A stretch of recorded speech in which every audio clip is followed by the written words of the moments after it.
হরে কৃষ্ণ বন্ধুরা, কথা আছে না, মানুষ যে থালে খায় সে থালেই ছিদ্র করে। ঠিক সেই রকম একটা ভিডিও সামনে আসলো, দেখো। তামিলনাড়ুতে এসে তোর কোনটা ভালো লেগেছে বল? কিচ্ছু ভালো লাগেনি, খুঁতি মারি তামিলনাড়ু। কিচ্ছু পাওয়া যায় না, তারা শুধু খাবার থেকে কি দাবার থেকে কি জল থেকে কি জল পর্যন্ত শরীরে শুট করছে না। তার মানে এখানে কি দেশ আর তেমন পাবলিক, ও বাবা কিছু তো বুঝতে পারি না ভাষা।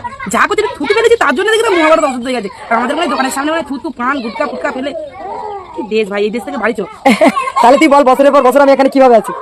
এখানে ভালোটা খাবার কিছু পাওয়া যায় তাই বল? কোনো মানে যে কোনো খাবারই তো কারি পাতা। তাহলে খাবারের মানে কি?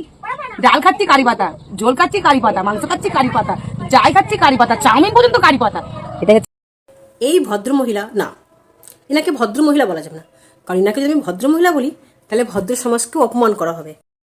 এই মহিলা তামিলনাড়ুতে থাকছে, কোনো তামিলনাড়ুর বাসিন্দা এনাকে কিন্তু নিমন্ত্রণ দেয়নি, আপনি আসুন তামিলনাড়ুতে থাকুন, তামিলনাড়ুর সব কারি পাতা দেওয়া খাবার খান, তামিলনাড়ুর জল খান, কখনোই বলেনি। কিন্তু উনি গিয়ে তামিলনাড়ুতে থাকছে, অথচ তামিলনাড়ুকে বদনাম করছে। যেইখানে থেকে তার রুজি রোজগার চলছে, দুমুঠো খেতে পারছে, সেই জায়গারই বদনাম করছে। তো বলছি দিদি ভাই, আপনি তামিলনাড়ুতে থেকে তামিলনাড়ুর কোন উপকারটা করেছেন বলুন তো? আপনি তামিলনাড়ুর কোনো উপকার করেননি, উল্টো ক্ষতি করেছেন। কি ক্ষতি করেছেন বলুন তো?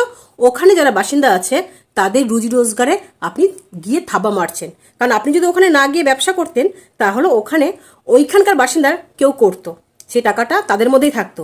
আপনি ওখানে রোজগার করে টাকাটা নিয়ে চলে আসছেন বাংলায়, তারপরে এসে তাদেরই বদনাম করছেন। শুধু একটা কথা আমি আপনাকে বলবো, আপনি যেটা করছেন না সেটা না পুরো বাংলার অপমান। কারণ আপনি বাংলা ভাষায় কথা বলছেন আর সবাই বুঝতে পারছে আপনি বাঙালি। আর যদি বাঙালি হয়ে অন্য একটা রাজ্যের সম্বন্ধে কুরুচিকর কথা বলেন তাহলে আপনি সম্পূর্ণ বাংলার অথবা পশ্চিমবঙ্গের অপমান করছেন। কারণ ওইখানে আরও অনেক বাঙালিরা কাজ করেন। আপনার এই কথাগুলো যদি তামিলনাড়ুর বাসিন্দারা বুঝতে পারে আপনার এই ভাষাটা, আপনি ওনাদের ভাষা বুঝতে পারছেন না, কিন্তু এমন অনেক লোক আছে যারা আপনার এই বাংলা ভাষাটা তামিলনাড়ুর লোকরা বোঝে, তখন আপনি বুঝতে পেরেছেন এই বাংলার সম্বন্ধে তার কি ধারণা হবে। আপনি একবার ভেবেছেন? একটা কথা হলো থুতু ফেলার কথা, আপনি থুতু ফেলেছেন, আপনাকে যা খুশি তাই বলেছে, মহাভারত অশুদ্ধ করে ফেলেছে। অ্যাকচুয়ালি না, অ্যাকচুয়ালি হলো পরিষ্কার জায়গায় আপনি থুতু ফেলবেন কেন?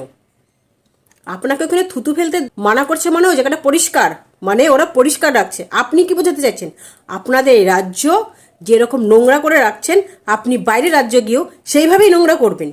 আর যদি তারা করতে না দেয় তাহলে এইভাবে কুরুচিকর বাক্য তাদের সম্বন্ধে বলবেন। এই আপনার শিক্ষা। এক তো ওখানে গিয়ে থাকছেন, ওদের পয়সায় আপনি এনজয় করছেন, ওদের পয়সায় আপনি খাচ্ছেন, ওদের পয়সায় আপনি ঘুরে বেড়াচ্ছেন, আবার ওদেরই বদনাম করছেন। তার জন্য আমি বললাম, মানুষ যে পাত্রে খায় সেই পাত্রটাই ছিদ্র করে, এটা তার জলজান্ত প্রমাণ। আপনি যা বলেছেন খুব খারাপ বলেছেন, ভীষণ খারাপ বলেছেন। এই রকমভাবে কখনোই বলবেন না। আপনার ঘর নোংরা থাকবে বলে পাশের বাড়ির ঘরও নোংরা থাকবে এটা নয়। আপনি বরং পাশের বাড়িটা দেখে নিজেরটা গুছিয়ে রাখুন, গুছিয়ে রাখার চেষ্টা করুন। আপনি বরং পাশের রাজ্যটা দেখে নিজের রাজ্যটা পরিষ্কার রাখার চেষ্টা করুন। সেটা না করে আপনার এই রাজ্য আপনি নোংরা করেন বলে ওই রাজ্য গিয়ে নোংরা করবেন। আপনার ওই রাজ্যটা পরিষ্কার দেখে এই রাজ্যটা পরিষ্কার রাখার কথা মনে হচ্ছে না, আপনার মনে হচ্ছে এটা নোংরা বলে ওখানে গিয়েও নোংরা করবেন। মেন্টালিটা চেঞ্জ করুন, হ্যাঁ মেন্টালিটা চেঞ্জ করুন, তাহলে দেখবেন আপনার সাথে সাথে সমাজও পরিবর্তন হয়ে যাচ্ছে, আপনার সাথে সাথে আপনার চারপাশের জায়গাগুলো পরিষ্কার হয়ে যাচ্ছে। এইটুকুই বলার ছিল আপনাকে। হরে কৃষ্ণ।